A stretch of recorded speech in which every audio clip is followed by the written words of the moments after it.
Hello, my name is Gerardo Santillan, and welcome to my project, Culture Shock.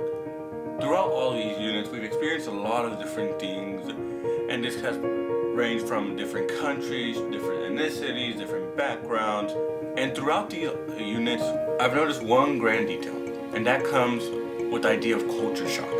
Experiencing a new culture and not realizing that things might not be exactly what you expect them to be. Throughout these units, I want to focus on three main ideas, which deal with ethnicity, background, and the future.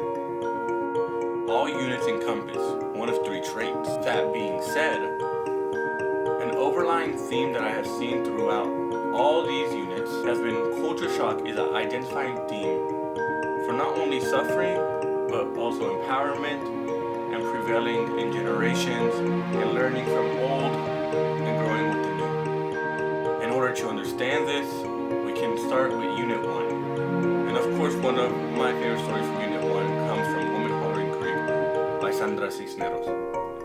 A story of a woman coming to America, crossing over from Mexico, in hopes to find the love of her life. And as this is one of those things that you grow up with in Mexico, one believes that love is across the borders, love always prevails, and love will always be what you grew up with. And for this example, obviously, there comes the I am your father, I will never abandon you, said by the main character's father after she decided to go over to America and marry someone else.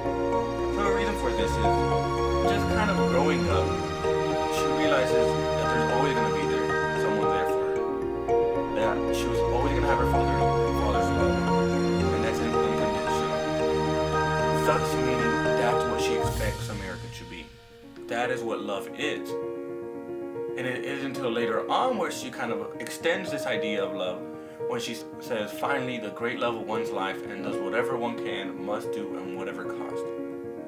We know this idea of love, especially in Latin America, comes through not torture necessarily, but pain and suffering. That love is whatever you want it to be as long as you put in the work. And all of that is changed, and this is where we get that culture shock part.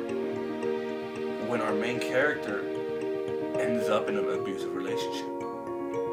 And she talks about it, and she mentions after one of the first incidents, she could think of nothing to say, said nothing, just stroked the dark curls of the man who wept and would weep like a child. His tears of repentance and shame, this time and age.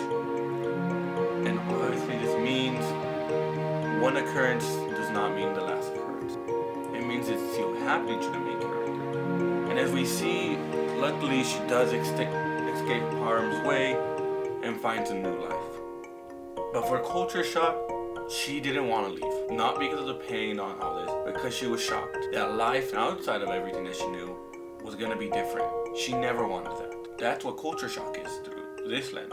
It's a life where you don't expect things to go your way, or expect things to do go your way, and just settling how they come. Moving on to the next story, we have Sufficing by Susan Wadi Daraj.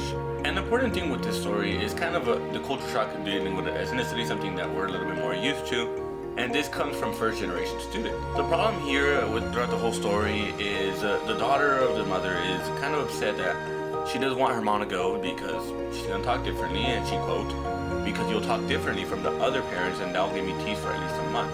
And the mother is shocked by this, doesn't know what to say. She talks to her husband about it and realizes that this is just kind of one of those things that she's going to have to go through. Even her husband says, I went through the same thing she's dealing with now. And the culture shock here is kind of coming into a country where you're not really used to what it is, where your accent is the minority of the group. And she even says, like, the worry here isn't necessarily the new culture, but I'm afraid that I will not be enough for her. Meaning that she wants to be there for her daughter, but she doesn't know exactly how. And this obviously comes with a lot of different cultures, a lot of different accents, as America is. And then moving on, we have the appropriation of cultures. The appropriation of culture takes a little bit more of a different term with culture shock, because this one is actually someone who was already in America before anyone else. And obviously this is of an African American boy playing in a band. Whenever a couple of white guys asked him, play Dixie. Dixie obviously being one of those songs that isn't necessarily pro-black. And he even mentions white had always pulled out Dixie to remind themselves and those other people just where they were.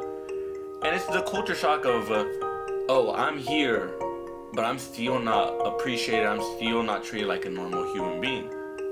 But this story, interestingly enough, takes a turn with it, and instead of kind of hiding behind the song and just kind of accepting your fate, is the moment of triumph, where he talks about he was claiming Southern soil, or at least recognizing his blood in it. And he realizes that his culture is also as much into this country as that white guy, as that whole group of white boys. And then he goes further onto this to kind of extend this idea of culture and culture shock by turning it on its head and by buying a truck. And obviously a pickup truck is a more of a kind of a like stereotypical white people thing. It's more of a country kind of a thing. You see a pickup truck and you think that. But the difference with this truck is a Confederate flag on the back. And it states, Daniel regarded the rebel flag decal covering the rear window. I like it. He took the Confederate flag and he made it his own. He realized that this is not his culture necessarily, but that does not mean that he needs to stop and he needs to be oppressed by those. He reclaimed the culture. Next, we move on to Unit 2. Unit 2 discusses the same ideas, but we start getting a little bit more into generations and cultural identity.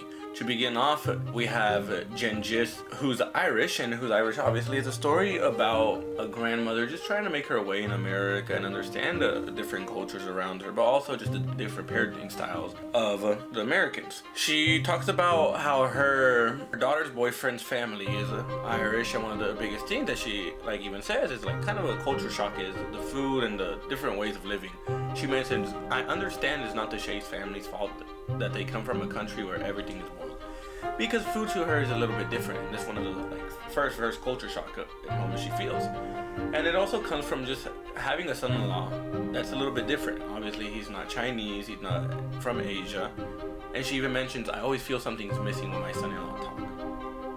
And then from there, we kind of go a little bit deeper into what Chinese culture is when she mentions Chinese people don't think a daughter's so great. And she only realizes how great her daughter is after the boyfriend's family talks her into it and explains that daughter's actually a very good thing to have. And all of this kind of encompasses the idea that culture shock isn't necessarily just coming into a culture and experiencing different things, but realizing that other cultures believe differently. And it's not necessarily a bad thing, but it's definitely something that we can realize and take into our lives. And then we kind of have the same idea coming into Borders by Thomas King. Borders by Thomas King is, interestingly enough, one of my favorite stories on this unit. And it's a mother trying to go visit her daughter in America, in the United States. This mother identifies as Blackfoot, an indigenous tribe, instead of Canadian or American. And the problem arises when she gets to the border, just trying to cross across, she goes, see her daughter. And the son even mentions, mother did not want us crossing the border looking like America. So for this, it's kind of a younger generation's idea of culture shock, realizing, okay, this is who I am, this is where I come from, and kind of what I have to do growing up. He realizes that he is different. He's not necessarily American, he's not necessarily Canadian, and he needs to grow up realizing where his identity comes from. And you kind of have this idea further on when the security guard or the immigration officer asks the mother what her origin is, and he says Canadian, to which she replies Blackfoot. This creates all sorts of problems throughout the story, as they're not allowed to go back into Canada, they're not allowed to go into America because they can't seem to tell them Canadian or American, because they're indigenous. And this goes on and until they go back and they think they figured it out, and they ask the mother again, Canadian side or American side? Same thing, nope, neither. She's Blackfoot. This kind of culture shock comes a little bit more with the son's point of view, because he realizes that despite being in another culture doesn't mean giving up one's culture. It doesn't mean giving up who you are, but standing by who you are and realizing my culture empowers me, and I'm not going to succumb to your cultural norms. And we see that again in Saint Chola. Saint Chola by K. Kevashi Boyle is a story of prevailing and accepting one's culture while still kind of integrating yourself into another one. You kind of had this idea throughout the story with the parents, and you see a little bit more of what we've talked about, where they kind of just conform, especially in Who's Irish, and a little bit more stories in Unit 1, when the parents tell the daughter after some of the 9/11 attacks, get out the flag. We want them to know what side we're on. They don't want to get profiled for being Muslims, and that's one of those culture shock things that you come into a culture, especially here in the States, where you realize the dangers of being a POC or just studying a different religion. And then we get a little bit more into kind of the character's identity.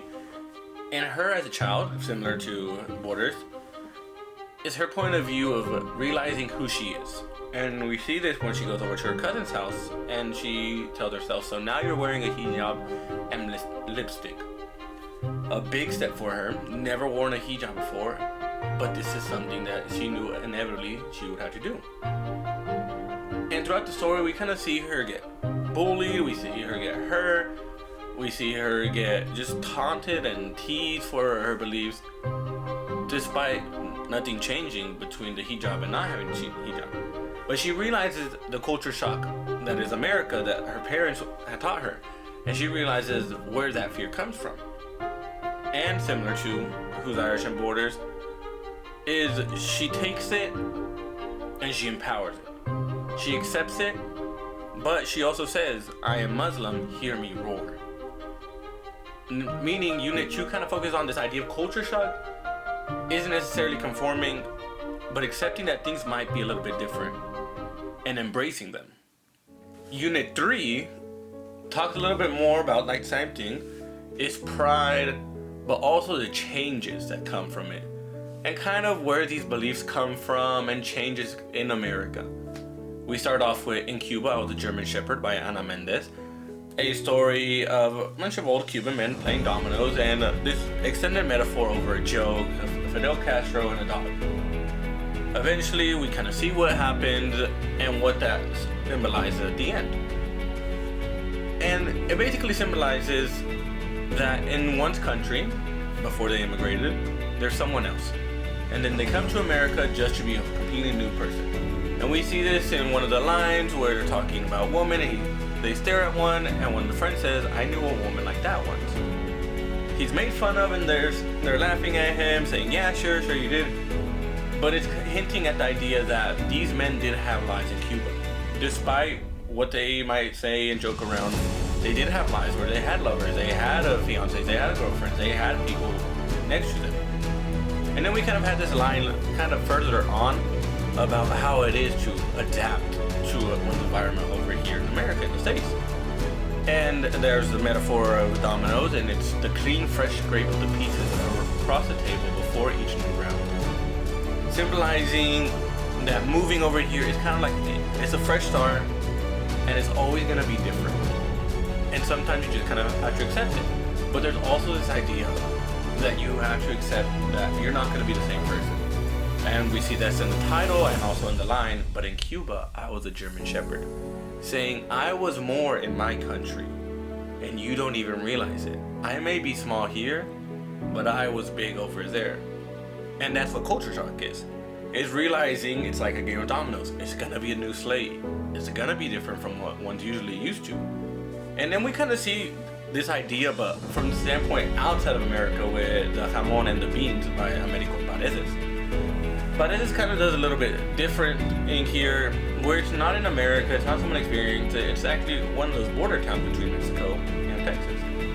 And they talk about the dreams over here, what it would be like, what they expected, and obviously we've seen throughout all these stories, usually it's not what people expect.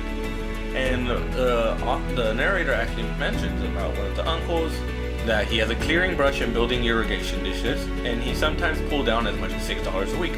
Obviously something being super big for them, and that's kind of what they see. That's what other places see before coming to the States, that it's a dream. They're making a lot of money despite $6 a week not being a whole lot. It's something for them. And you kind of have this like speculation and astonishment with the English language, and kind of just like the American culture, you could say. And you see this with Chonita whenever the crowd like comes to her and they her talking English, Chonita, and they kind of ridicule her, kind of appraise. You can't really tell. And then at the end, it kind of ties it all together when Chonita has medical issues. She had the sudden death, and she says, "But cry I did and felt much better after that." And for me, I see this as kind of a symbol that it's gonna be bad, accept reality, go on with your life, cry it out. That's what it is. And that's what culture shock is. You kind of just have to live with it. There's nothing you can really do. And then finally, to wrap things up with Unit 3, Unit 3's last story, a real life blonde Cherokee and his equally annoyed soulmate by Cynthia Ladick Smith, takes the approach of someone who experiences culture shock but is aware of it. And this comes when a girl comes into the shop and asks about just their indigenous roots and all this for a class, but they refuse to answer because obviously my heritage is not work related, saying, "I realize I'm different here, but I'm not gonna let you control me like I'm here just for your entertainment. I'm only here whenever you need me." And you see kind of this animosity towards this feeling, and one would think, oh, that's not right of them, like they should have helped them out, they were just asking a question. But we see why people feel like this. And this comes when the college guys pulled out a Wild West Indian costume. It was cheap, ugly, and ridiculous. And that's the turning point in the story. Realizing that the salesperson, the cashier, didn't react this way because he's just mean or they're just rude. They act like this because of incidents like this, and they're not gonna let their guard down. Just like in other stories, they got walked upon, they got shunned, but not in this one. They realize where they come from. And later on, you get this turning point again when he goes to visit the girl after realizing that she just wanted some attention and they just had a crush on each other. And he notices, "I realized I was burning wasn't leaves. It was fake Indian fringe." Meaning that the girl went to the brother's room and burned the costume, realizing what was wrong. And that kind of sums up what all the units are. There's a bunch of culture shock. There's a lot of different things, and one kind of feels in danger here in the States. But that doesn't mean that there's not going to be any support. That sometimes being on alert doesn't necessarily mean being rude, but it means looking out for oneself in an area that they're uncertain. But there will always be support, but it's always going to be hard to find. Overall, the units kind of demonstrate that. It can go from experiencing abuse, experiencing racism, experiencing violence. All these different things kind of define what culture shock is. It doesn't mean just coming in and realizing food is different. It doesn't mean coming in and realizing that your language is going to be a little bit off. It means realizing that one has to adapt, but that doesn't mean adapting means erasing your culture. It means adapting is accepting that things will happen, people are awful, but we must prevail. And we keep on going and we keep on going. Because as long as there are people who are there to support us, we can build a diverse community. We can build something new. And that's what all three units encompass. Culture shock and prevailing over it.